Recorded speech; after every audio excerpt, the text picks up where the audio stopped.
مسلمانی کا تیسرا عنوان، معرفت دنیا کا بیان۔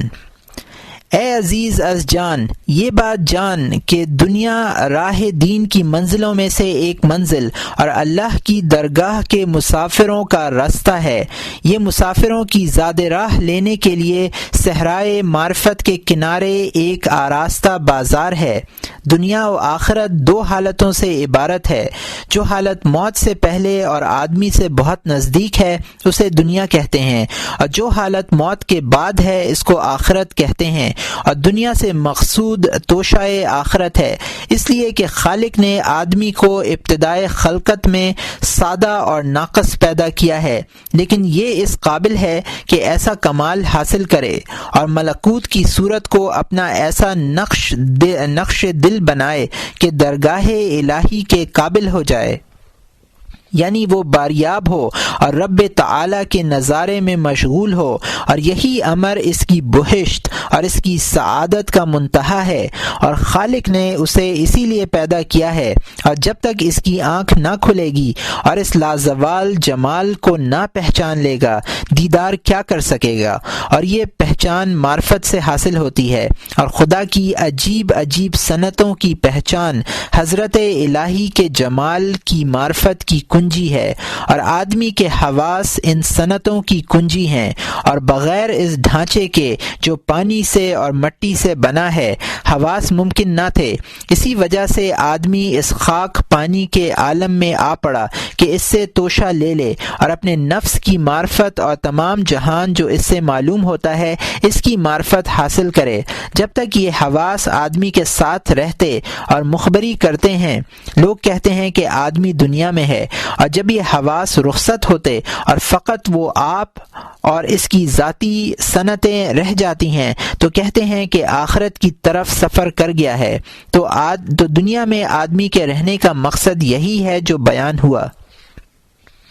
فصل، آدمی کو دنیا میں دو چیزوں کی حاجت ہے، ایک یہ کہ دل کو ہلاکت کے اسباب سے بچائے اور دل کی غذا حاصل کرے، دوسرے یہ کہ بدن کو ہلاک کرنے والی چیزوں سے محفوظ رکھے اور اس کی غذا حاصل کرے، اور دل کی غذا تو خدا کی معرفت و محبت ہے، اس لیے کہ چیزوں کی غذا وہی ہے جو اس کی طبیعت کی خواہش کے موافق اور اس کی خاصیت ہے، اور آدمی کی خاصیت کا بیان پہلے ہو چکا ہے۔ اور خدا تعالی کے سوا اور کسی چیز کی محبت میں ڈوبا رہنا آدمی کے دل کی ہلاکت کا سبب ہے، اور بدن کی کفالت اور خبرگیری دل ہی کے لیے چاہیے، کیونکہ بدن فنا ہو جائے گا، دل باقی رہے گا، اور دل کے لیے بدن اسی طرح ہے جیسے کعبے کی راہ میں حاجی کے لیے اونٹ، اور اونٹ حاجی کے لیے ہوتا ہے، حاجی اونٹ کے لیے نہیں ہوتا جب تک کعبہ نہ پہنچے اور اونٹ سے بے فکر اور بے پرواہ نہ ہو جائے۔ اس وقت تک حاجی کو اونٹ کے چارے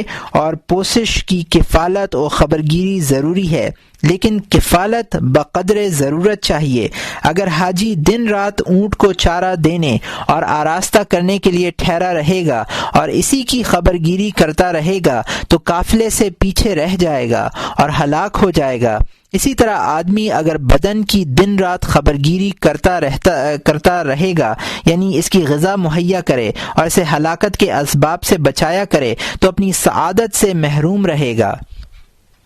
اور بدن کو دنیا میں فقط ان تین چیزوں کی ضرورت ہے، کھانے کی، پینے کی اور گھر کی۔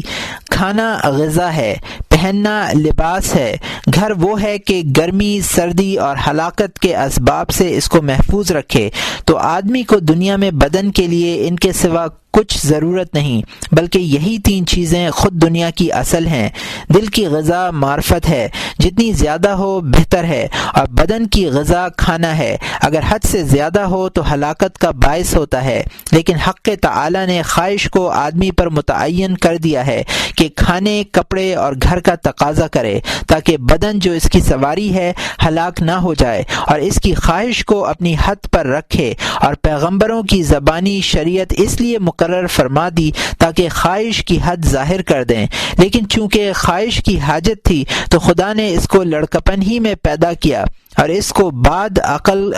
کے بعد عقل کو پیدا کیا، تو خواہش ہے کہ آدمی کو ہمتاً خورد و نوش اور مسکن کی تلاش میں مشغول کرے۔ اس سبب سے آدمی اپنے آپ کو بھول جاتا ہے اور یہ نہیں جانتا کہ یہ خورد و پوش اور مسکن کے لیے چاہیے اور خود دنیا میں کیوں آیا ہے، اور دل کی غذا جو زاد آخرت ہے اسے بھول جاتا ہے۔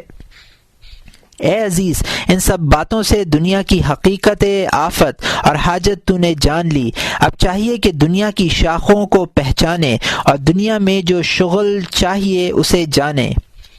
فصل: اے عزیز، یہ بات جان کہ اگر تو دنیا کی تفصیل میں غور کرے گا تو تجھ کو معلوم ہوگا کہ دنیا 3 چیزوں سے عبارت ہے۔ ایک، ان چیزوں کی ذاتیں جو زمین پر پیدا ہوتی ہیں، یعنی نباتات، معدنیات، حیوانات، کیونکہ اصل زمین میں مسکن، منفعت اور زراعت کے لیے چاہیے، اور معدنیات مثلاً تانبا، پیتل، لوہا، اوزار کے لیے، اور حیوانات سواری اور کھانے کے واسطے۔ آدمی اپنے دل اور بدن کو ان چیزوں کی خواہش اور محبت میں اور ہاتھ پاؤں کو ان کی دوستی اور کارسازی میں لگائے رکھتا ہے،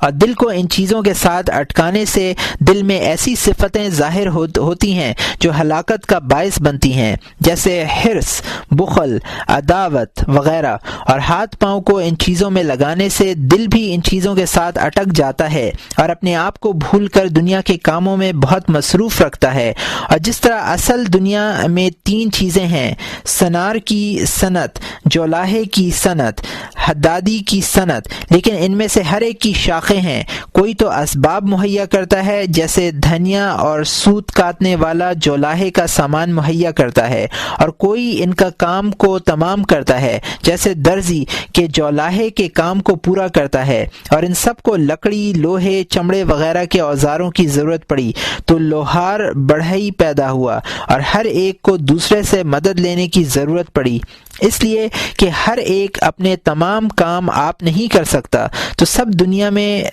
دنیا میں جمع ہو گئے کہ درزی جولاہے اور لوہار کا کام کرتا ہے اور لوہار دونوں کا کام سر انجام دیتا ہے۔ اسی طرح ہر ایک دوسرے کا کام کرتا ہے، تو ان سب میں معاملہ ہوا، اس کے سبب سے عداوتیں پیدا ہوئیں، اور ہر ایک اپنا حق دوسرے کو دینے پر راضی نہ ہوا اور دوسرے کے درپے ہوا، تو 3 اور چیزوں کی حاجت ہوئی، ایک سیاست و سلطنت، دوسرے قضا اور حکومت، تیسرے علم فقہ کہ اس کے ذریعے لوگوں میں سلطنت اور سیاست کرنے کے قواعد و ضوابط معلوم ہوں، اور ہر ایک اگرچہ پیشہ وروں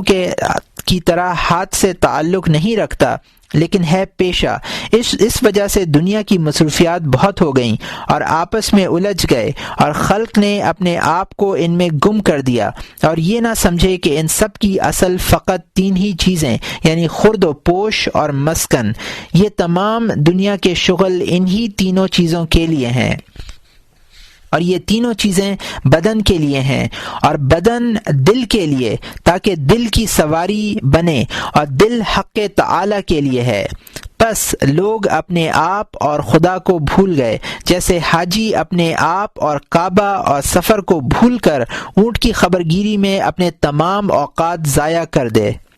اے عزیز، دنیا اور دنیا کی حقیقت یہی ہے جو بیان ہوئی۔ جو کچھ اس دنیا میں جسم کی خواہشات پر غالب نہ ہو اور آخرت کی طرف توجہ نہ رکھتا ہو اور دنیا کی مصروفیات میں ضرورت سے زیادہ مصروف ہو، اس نے دنیا کو نہ جانا، اور غفلت و جہالت کا سبب وہی ہے جو نبی کریم علیہ الصلاۃ والسلام نے فرمایا ہے کہ ہاروت ماروت کے جادو سے دنیا کا جادو زیادہ بڑھ کر ہے۔ اے عزیز، جب دنیا دین کے لیے جادو کی حیثیت رکھتی ہے تو ضروری ہے کہ اس کا مکر و فریب لوگوں پر مثالوں سے واضح کیا جائے، لہٰذا اس سلسلے کی چند مثالیں ملاحظہ فرمائیں۔ فصل: پہلی مثال، اے عزیز، یہ بات جان اور اس نقطے کو پہچان کہ دنیا کا پہلا جادو یہ ہے کہ وہ اپنا آپ تجھ کو ایسا دکھاتی ہے کہ تو سمجھے کہ وہ تیرے ساتھ ہمیشہ رہے گی، حالانکہ ایسا نہیں ہے، وہ تو ہمیشہ تجھ سے گریزاں ہے، لیکن آہستہ آہستہ اور ذرا ذرا ہٹتی ہے۔ اس کی یہ مثال ہے کہ اس کا حال سایہ کا سا ہے۔ سایہ دیکھنے میں تو ٹھہرا ہوا نظر آتا ہے لیکن ہمیشہ کھسکتا رہتا رہتا ہے اور تجھے معلوم ہوتا ہے کہ تیری عمر ہمیشہ رہے گی، آہستہ آہستہ ہر سانس کم ہوتی جاتی ہے، یہی دنیا ہے جو تجھ سے گزرتی اور تجھے رخصت کرتی ہے اور تجھے کچھ خبر نہیں ہے۔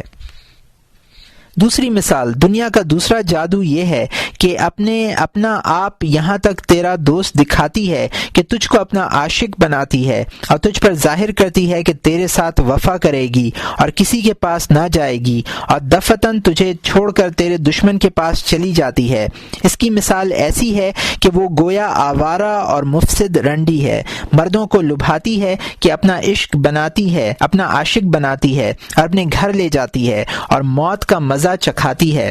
حضرت عیسیٰ علیہ السلام نے مکاشفے میں دنیا کو بڑھیا عورت کی صورت میں دیکھا، پوچھا کہ تو نے کتنے خاوند کیے؟ کہا اس کثرت سے کہ گنتی میں نہیں آ سکتے۔ پوچھا مر گئے یا طلاق دی؟ کہا نہیں، میں نے سب کو مار ڈالا۔ حضرت عیسیٰ علیہ السلام نے فرمایا ان احمقوں پر تعجب ہے جو دیکھتے ہیں کہ اوروں کے ساتھ تو نے کیا کیا، اس کے باوجود تیری رغبت کرتے ہیں، عبرت نہیں پکڑتے۔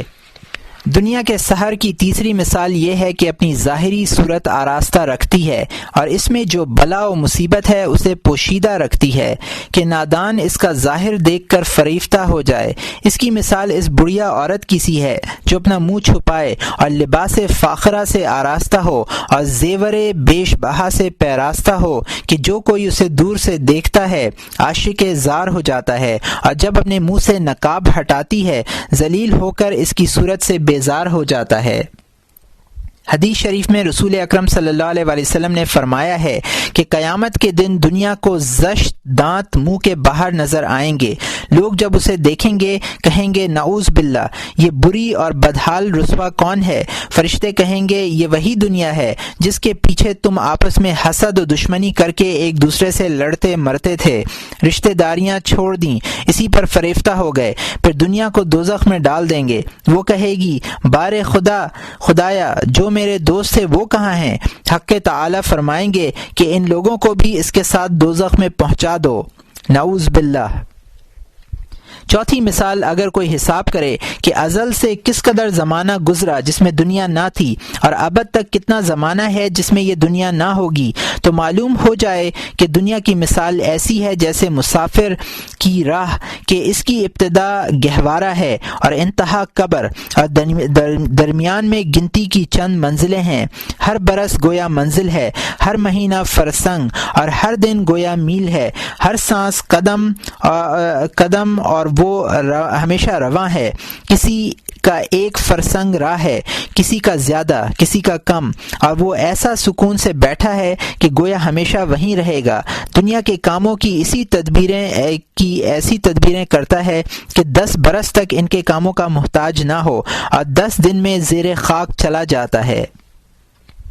پانچویں مثال، اے عزیز بات جان اور یقین رکھ کہ دنیا کے لوگ جو لذات دنیا اٹھاتے ہیں اور اس کے عوض ذلت و مصیبت جو قیامت میں اٹھائیں گے، اس لذت اور اس مصیبت کے اٹھانے میں ان لوگوں کی ایسی مثال ہے جیسے کوئی عمدہ اور خوب چکنا اور میٹھا کھانا یہاں تک کھا لے کہ اس کا معدہ خراب ہو جائے تو اس وقت قے کرتا ہے اور دوستوں کے سامنے رسوا ہوتا اور شرم کھاتا اور پشیمان ہو جاتا ہے کہ لذت تو ختم ہو گئی مگر ذلت باقی رہ گئی، اور جیسے کھانا جتنا بھاری اور عمدہ ہوتا ہے اتنا ہی اس کا ثقل بدبودار و غلیظ ہوتا ہے۔ اس طرح جتنی زیادہ دنیا کی لذت ہوتی ہے عاقبت اس میں اتنی اس کی رسوائی اور ذلت بھی ہے، اور حقیقت جانکنی کے وقت خود ظاہر ہو جاتی ہے کہ جس کی نعمت اور دولت یعنی باغات، لونڈیاں، غلام، سونا، چاندی جس قدر زیادہ ہوتا ہے، جانکنی کے وقت اس کی جدائی کا رنج بھی مفلس کی نسبت اتنا ہی زیادہ ہوتا ہے، اور وہ رنج و عذاب موت سے زائل نہیں ہوتا بلکہ زیادہ ہو جاتا ہے، اس لیے کہ دوستی دنیا دل کی صفت ہے اور دل موت کے بعد زندہ رہتا ہے۔ چھٹی مثال دنیا کے کام جو سامنے دکھائی دیتے ہیں تھوڑے محسوس ہوتے ہیں۔ لوگ خیال کرتے ہیں کہ اس کام کی مصروفیت تو زیادہ نہ ہوگی، مگر ہوتا یہ ہے کہ اس کام سے 100 کام اور پیدا ہو جاتے ہیں اور اس کی تمام عمر اسی میں گزر جاتی ہے۔ حضرت عیسیٰ علیہ السلام نے فرمایا ہے کہ طالب دنیا ایسا ہے جیسے سمندر کا پانی پینے والا، جتنا زیادہ پیتا ہے اتنا ہی زیادہ پیاسا ہوتا ہے، اور یہاں تک پیتا ہے کہ ہلاک ہو جاتا ہے، اور اس کی پیاس پھر بھی نہیں بجھتی۔ رسول کریم صلی اللہ علیہ وآلہ وسلم نے فرمایا ہے کہ ممکن نہیں کہ کوئی شخص پانی میں جائے اور تر نہ ہو، اسی طرح یہ بھی ممکن نہیں کہ کوئی شخص دنیا کے کام میں لگے اور آلودہ نہ ہو۔ ساتویں مثال جو شخص دنیا میں آتا ہے اس کی مثال ایسی ہے جیسے کسی میزبان کے پاس کوئی مہمان ہو، اور اس میزبان کی یہ عادت ہو کہ ہمیشہ مہمانوں کے لیے مکان آراستہ رکھتا ہو، اور مہمانوں کو گروہ گروہ بلا کر سونے کے طباق اور عود اور خوشبو سلگتی ہوئی چاندی کی انگیٹھی ان کے سامنے رکھے کہ معطر ہو جائیں اور خوشبو میں بس جائیں، اور طباق اور انگیٹھی چھوڑ جائیں کہ اور لوگ آئیں۔ تو جو مہمان اس میزبان کی رسم سے آگاہ ہوتا ہے اور عقل مند ہوتا ہے، انگیٹھی میں خوشبو ڈال کر معطر ہو جاتا ہے، اور طباق انگیٹھی خوشی سے چھوڑ آتا ہے اور شکر بجا لاتا اور چلا جاتا ہے۔ اور جو مہمان احمق ہوتا ہے وہ سمجھتا ہے کہ یہ طباق، انگیٹھی، عود اور خوشبو وغیرہ میزبان سب کچھ مجھے دے دے گا کہ میں لے جاؤں، اور جب چلتے وقت لوگ اس سے لے لیتے ہیں تو رنجیدہ اور ملول ہوتا اور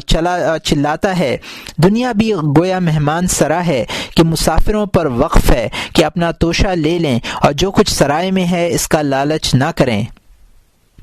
آٹھویں مثال دنیا کے کاموں میں مصروف اور آخرت کو بھول جانے کی مثال ایسی ہے جیسے آدمیوں کی جماعت ایک کشتی میں ہو اور کشتی کسی جزیرے میں پھنس جائے۔ وہ جماعت حاجت انسانی اور طہارت جسمانی کے لیے کشتی سے باہر آئے اور ملاح منادی کر دے کہ کوئی بھی زیادہ دیر نہ لگائے، طہارت کے سوا کسی اور کام میں مشغول نہ ہو جائے کہ کشتی جلدی روانہ ہو جائے گی۔ اور یہ لوگ اس جزیرے میں جا کر بکھر گئے۔ ایک گروہ بڑا عقل مند تھا، اس نے جلدی سے طہارت کی اور واپس آ گیا۔ کشتی خالی تھی، جو جگہ اپنے لیے موافق تھی لے لی، اور ایک گروہ اس جزیرے کے عجائبات دیکھنے کی غرض سے ٹھہر گیا۔ وہاں خوش رنگ پھول اور خوش آواز جانور اور سنگریزے اور رنگ برنگ چیزیں دیکھنے میں مشغول ہو گیا۔ جب لوٹ کر آیا تو کشتی میں حسب منشا جگہ نہ پائی، تنگ و تاریک جگہ میں بیٹھنا پڑا اور تکلیف اٹھائی، اور ایک گروہ نے عجائبات دیکھنے پر بھی کفایت نہ کی، وہاں سے عمدہ سنگریزے چن لیے اور کشتی میں ان کے رکھنے کی جگہ نہ پائی، تنگ جگہ میں تو آپ بیٹھا اور سنگریزوں کو اپنے گردن پر رکھ لیا۔ جب 2 دن گزرے اور سنگریزوں نے عمدہ رنگ بدل کر سیاہ ہو گیا اور بدبو آنے لگی تو ان بدبو دار اور بد رنگ سنگریزوں کو پھینکنے کی جگہ بھی نہ ملی، اور وہ گروہ پر پشیمان ہوا اور اس بوجھ اور تکلیف کو اپنی گردن پر لادنا پڑا۔ اور ایک گروہ اس جزیرے کے عجائبات دیکھ کر ایسا متحیر ہوا کہ انہیں دیکھتا ہی رہا، اور کشتی چل نکلی، وہ دور جزیرے میں ہی پڑا رہا، ملاح کا کہنا نہ سنا، اس جزیرے میں پڑا رہا، یہاں تک کہ اس گروہ کے بعض آدمی بھوک سے مر گئے، بعض کو درندوں نے ہلاک کر ڈالا۔ پہلا عقل مند گروہ پرہیزگار مسلمانوں کی مثل ہے، اور پچھلا گروہ جو ہلاک ہوا کافروں کی مانند ہے کہ اپنے آپ اور خدا اور آخرت کو بھول کر اپنے آپ کو بالکل دنیا کے حوالے کر دیا۔ ذالک بانہم استحبوا الحیاۃ الدنیا علی الآخرہ، انہوں نے آخرت کے مقابلے میں دنیا کی زندگی کو پسند کیا۔ اور بیچ والے دونوں گروہ گناہ گاروں کی طرح ہیں کہ اصل ایمان محفوظ رہا لیکن دنیا سے ہاتھ نہ کھینچا۔ ایک گروہ نے درویشی کے ساتھ سیر کی، خط اٹھایا، ایک نے سیاہ کاری کی اور سنگریزے لا کر اپنے آپ کو تکلیف اور مشقت میں ڈالا۔ فصل: اے عزیز، دنیا کی برائی جو کہی گئی اس سے یہ گمان نہ کرنا کہ جو کچھ دنیا میں ہے سب برا ہے، بلکہ دنیا میں بہت سی چیزیں ایسی ہیں کہ وہ دنیا میں سے نہیں ہیں، اس لیے کہ علم و عمل دنیا ہے اور دنیا میں سے نہیں ہے، اس لیے کہ آخرت میں آدمی کے ساتھ جائے گا۔ علم تو بعینہ آدمی کے ساتھ رہتا ہے، اور عمل اگرچہ بعینہ نہیں رہتا لیکن اس کا اثر رہتا ہے، اور اس کے اثر کی 2 قسمیں ہیں، ایک جوہر دل کی پاکی اور صفائی جو گناہ ترک کرنے سے حاصل ہوئی ہے، اور ایک حق تعالی کے ذکر کی محبت جو ہمیشہ عبادت کرنے سے حاصل ہوئی ہے۔ تو یہ سب باقیات الصالحات ہیں، جیسا کہ حق تعالی نے فرمایا ہے والباقیات الصالحات خیر عند ربک، اور نیک کمائی جو باقی ہے وہ بہتر ہے تیرے پروردگار کے نزدیک۔ علم و مناجات کی لذت تیرے خدا تعالی کے ذکر کی الفت تمام لذتوں سے بڑھ کر ہے، اور دنیا میں ہے لیکن دنیا میں سے نہیں ہے۔ تو دنیا کی سب لذتیں بری نہیں، اور جو لذتیں فنا ہو جاتی ہیں باقی نہیں رہتی وہ بھی سب بری نہیں، بلکہ اس کی بھی دو قسمیں ہیں۔ ایک وہ لذت جو دنیا میں سے ہے اور مرنے کے بعد فنا ہو جاتی ہے، لیکن آخرت کے کاموں اور علم و عمل اور مسلمانوں کے اضافے میں مددگار ہے، جیسا کہ وہ نکاح اور خرد و پوش اور جائے رہائش جو ضرورت کے مطابق اور راہ آخرت کے لیے ضروری ہو۔ جو شخص دنیا میں اس قدر پر قناعت کرے اور فراغت سے دین کا کام کرنے کی نیت سے کرے، وہ شخص دنیا دار نہیں۔ مذموم وہ دنیا ہے جس سے دین کا کام مقصود نہ ہو، بلکہ وہ اس عالم میں غفلت اور دل لگنے کا باعث ہو، اور اس عالم سے نفرت پیدا ہونے کا موجب ہو۔ اسی لیے رسول مقبول صلی اللہ علیہ وآلہ وسلم نے فرمایا ہے کہ الدنیا ملعونۃ وملعون ما فیہا الا ذکر اللہ وما وَإِلَّهُ، یعنی حدیث شریف میں آیا ہے کہ دنیا ملعون ہے، اور جو کچھ دنیا میں ہے وہ سب ملعون ہے مگر اللہ کا ذکر اور جو اس میں مدد کرے۔ حقیقت دنیا کی تفصیل اور دنیا سے جو کچھ مقصود ہے اس کا بیان اسی قدر کافی ہے۔ باقی ارکان معاملہ کی تیسری قسم میں، جسے راہ دین میں خطرے کی جگہ کہتے ہیں، بیان ہو گیا۔ انشاءاللہ تعالی وہاں پوری وضاحت ہوگی۔